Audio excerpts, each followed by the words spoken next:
Hindi ko alam gamitin ko kasi hindi talaga ako moralista eh. Hindi mo alam mo yan. Mga kababayan, unang-una po, magandang gabi sa inyong lahat at sa ating pong mga kapulisan, magandang gabi po sa inyong lahat. Magandang gabi. Ako po ay graduate po ako ng criminology, pero hindi po ako pulis ngayon. Maaaring tinadha po ng ating Panginoon upang inyo ako ay makasama ngayon. Mga kababayan, nanginginig po ako sapagkat alam naman po natin kung gaano ho kalaki ang nangyayaring corruption sa bansa po natin. Hindi po natin pag-uusapan ang sino mang mga personalidad. Pag-usapan po natin yung mga sangkot sa mga corruption ngayon sa bansa natin. Kaya mga kababayan, malinaw ho na lahat po tayo.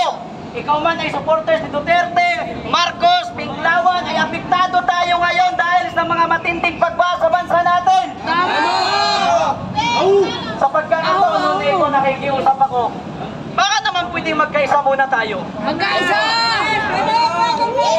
Labanan ng korupsyon! Alam nyo, mga kababayan, gaya sinabi ko, mahal po natin yung mga pulis natin. Sapagkat ang kanila pong tungkulin is to serve and to protect. Mahal po ang kinilang pulis! Tandaan po ninyo, kung may kumakalaban man po sa kanila, yun yung mga NPA.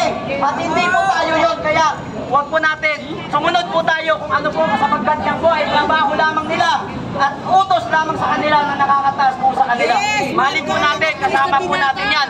At even sila po ay nakakaranas, nakakaramdam na matinding korupsyon sa ating pong bansa ngayon sa pamumuno po ni Bongbong Marcos. Malinaw mga kababayan, malinaw na malinaw Di ba? Sa investigasyon sa Senado, nung pinuhok na po si Martin Romualdez and si Saldico. Bakit ganun? Doon nagkaaminan doon sa Senado. Bakit nagrigo doon sa Senado? Di ba? Dapat doon, ang inamin si Martin Romualdez, si Saldico, pero yung pinalasa doon po sa Senado. Malinaw naman mga kababayan.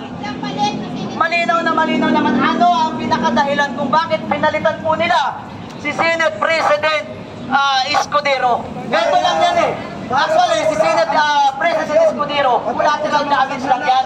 Ang gusto talaga nilang palitan si Marcolita sapagkat ito yung nag-iimbestiga dyan sa mga flood control na yan.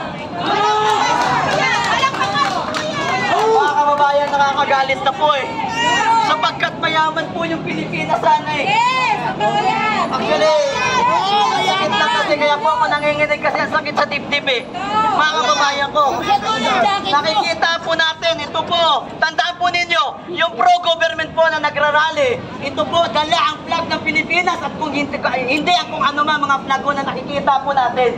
Mga kababayan, magkaisa po tayo sa larangan po ng Watawato na ito. Tayo lahat ay Pilipino. Kung hindi po tayo lalabas, mga kababayan, hindi po tayo nananawagan upang tayo magkagulo. Hindi po tayo nananawagan upang tayo ay maghasik po ng kaguluhan sa bansa natin. Kundi parayag po natin, nasawa na po at sobra na po ang ginagawa ng gobyerno na ito. Kaya dapat naman, ngayon ay birthday ni Bongbong Marcos. Siniportahan natin yan sapagkat ang kanyang pangako.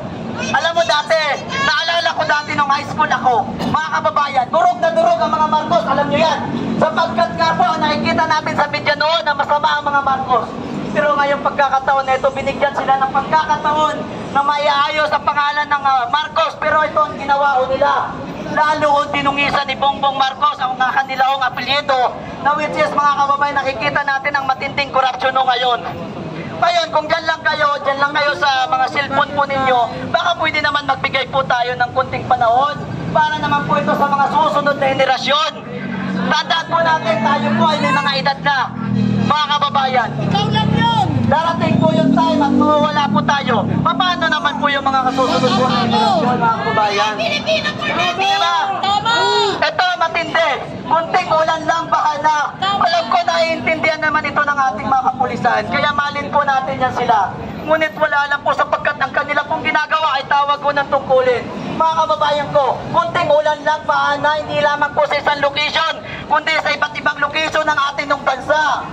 So ito po ay sapat na po ito na dahilan upang ang mga Pilipino ay magkaisa upang labanan naman po ito mga nangyayaring kahindutan sa ating bansa. Pastor Abante, mga kababayan, nakita po ninyo, hindi po ako nagmura. Ako po ay isang baptist na nandito ho sa inyong harapan. Masakit po sa aking damdamin sapagkat aking nababasa, laging sinasabi, Pastor Abante, bakit ganyan? Pastor ka pa naman, baptist ka pa naman. Masakit po sa aking damdamin sapagkat ako po ay ang isang baptist at even yung mga pastor po sa amin, sila naman po ay against na against. Kung nanonood ba po ang kapastoran ng Kabisayaan dito po sa Katagalugan, ako po ay nagsalita dito sapagkat bilang Pilipino at nakikita naman po natin mga kapatid, si Pastor Abante, isipon po ninyo, nandito ang baha, baka naman po unahin ninyo, nandito ang baha sa NCR, gusto mong imbestigahan yung Mindanao. Bakit naman ganon? Ayan o, minumulto ka na, kunting ulan lamang ay nagkakaroon ng matinding pagbaha dyan sa Maynila. Even yung City Hall ng Maynila, pinapasok na ng baha. So bakit yan? Unahin mo na yan, Pastor Abante. Malaki ang paggalang ko sa mga pastor, mga kababayan. Ngunit sinasabi din naman ng Bible na hindi po lahat na nagpapakilalang servant of God ay dapat po nating paniwalaan. Sapagkat marami po diyan ay mga tinatawag po sa Bible na bula ang propeta. Kaya si Pastor Abante, hindi ko siya inusgan, ngunit ito po lang mga kababayan na akin sinasabi, maaring matawag po natin siya na bula ang propeta. Tandaan po natin, ano po ang sinabi ni Pastor Abante? Dapat daw pangalanan ni Mayor Magalong ang mga congressman na tinatawag po doon na nananabanggit or sangkot dito po sa mga anomalya na ito. Pero ano nangyayari? Hindi po nila pinapadala ng imbitasyon si Mayor Magalong, mga kababayan. Diba? So malinaw po na malinaw itong si Pastor Abante. Sabi niya, pangalanan ni Mayor Magalong upang hindi umano nadadamay ang katulad nilang matitino. Ngunit si Pastor Abante hindi naman po nanalo. Mga kababayan ko, malinaw po yan. Hindi po yan utos po ng ating Panginoon. Sapagkat po ang sa Bible, ang ayon po sa sinabi, yung po ang ibinuto. Pero si Pastor Abante, appointed son yan ng Comelec. Diba? So dapat po, ito naman si Saldico, nabanggit na si Saldico, tago-tago na sa ibang bansa. Samantalang noon, grabe ho sila kung makabira. Ngayon, nakikita po natin mga kababayan, kaya magkaisa po tayo para naman po ito sa mga susunod po na henerasyon. Maraming salamat po. At ito po, mga kababayan, last na lang po. Bibitawan ko na to. Mga kababayan, last na lang. Sabi nga, may napanood ako na isang attorney, sinasabi niya, noon pa man, alam natin, weak leader si Bongbong Marcos. Kapag ka ang isang pinuno ay weak, ang kanyang nasasakupan ay nagkakawatak-watak. Ito na ang nangyayari ngayon. Malinaw po na si Bongbong Marcos ang dapat nating sisihin. Bagamat dapat nating sisihin ang mga diskaya, even yung mga kontraktor sapagkat sila ay nangulimbat ng kaban ng bayan. Ngunit hindi ito mangyayari lahat kung hindi sa kahinaan ng pagiging Pangulo ng ating Bongbong Marcos. Diba?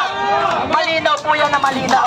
Kaya yung mga nagrarally dyan, na yung binabanatan ay mga diskaya lamang. Gaya ng sinabi ko, bagamat sila ay atin dapat husgahan, sila dapat ay managot. Ngunit yung pinakaulo, kasi nga mga kababayan, kung hindi nyo tinumpok ang ulo, ang ugat, hindi po matitigil ang korupsyon po na ito. Diba? Kung diskaya lamang ang ating tuturugin, papaano naman? Kung ang mga diskaya ay ubod ng gaman, papaano naman yung mas makana nakakataas dito? Marami po dyan na hindi lamang isinasa publiko ang kanilang mga ari-arian, ngunit marami dyan na higit na mas mayaman kaysa sa mga diskaya. Mga kababayan, na-mention na si Martin Romualdez. Anong aasahan natin ngayon sa Blue Ribbon sapagkat nagkaroon na rikuton?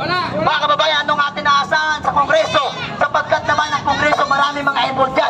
So paano natin aasahan ito?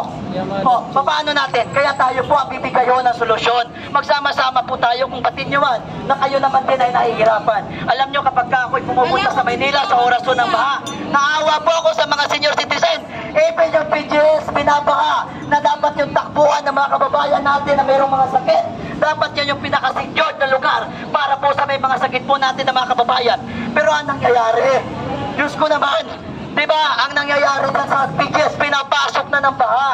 Grabe mga kababayan, nakakaawa tayo kung hindi pa tayo kikilos. Itong ginagawang independent investigate body ni Bongbong Marcos, huwag na kayong umasa dyan. Dahil siya din naman na pumili niyan. Lahat ng yan ay ililis ng mga kababayan. Lahat ng yan ay hindi tutumbukin si Saldico, hindi tutumbukin si Martin Romualdez, at even hindi matutumbok ang pinaka-author na alam naman natin na ang ating Pangulo ang nagpipirma sa lahat po ng budget ng ating gobyerno. Ngayon, mayroon pa sa pinapangalanan.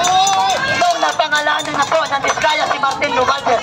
Ang sabi ni Bongbong Marcos, kailangan ho nating suriin. Di ba? Even si Bongbong Marcos, alam niya yan. Malinaw na malinaw po yan, mga kababayan.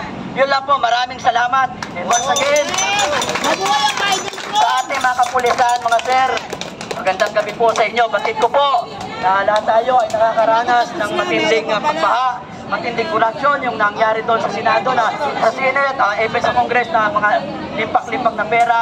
So nararamdaman din po niyo. Pasensya na kayo mga sir. And mahalo namin kayo. Magandang gabi and sa ating pong mga kababayan.